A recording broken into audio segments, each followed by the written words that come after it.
Bonjour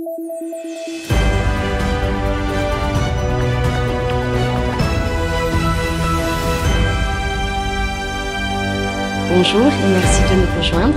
Nos perspectives porteront ce matin sur l'euro-dollar, ses évolutions récentes et son impact potentiel sur les marchés. Écoutons Thomas dans notre salle des marchés. La paire euro-dollar a augmenté de 0,4% au cours de la dernière session.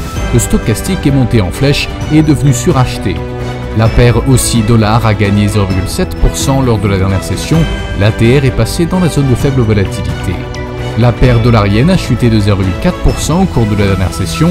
L'ICC est passé en territoire négatif. La paire sterling-dollar a augmenté de 0,5% lors de la dernière session. L'indicateur highs-lows a rebondi en territoire positif. Merci Thomas pour vos analyses. Passons maintenant aux informations.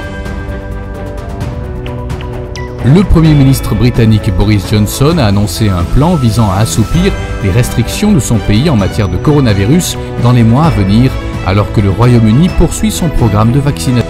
Après avoir soufflé le chaud sur le Bitcoin en début de mois et avoir fait grimper la crypto-monnaie de près de 50% à plus de 58 000 $, Elon Musk souffle maintenant le froid. L'OPEP et les compagnies pétrolières américaines prévoient un rebond limité de l'offre de pétrole de schiste cette année, car les principaux producteurs américains gèlent leur production malgré la hausse. Merci Thomas.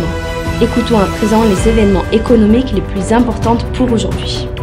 Les indices S&P Case-Shiller des prix de l'immobilier aux États-Unis seront publiés à 14h GMT, la confiance des consommateurs américains à 15h GMT, l'indice des prix à la consommation de la zone euro à 10h GMT, les ventes industrielles de l'Italie seront publiées à 9h GMT, la variation du nombre de demandeurs d'emploi au Royaume-Uni à 7h GMT, le taux de chômage OIT au Royaume-Uni à 7h. Nous espérons que vous avez apprécié nos perspectives du marché d'aujourd'hui.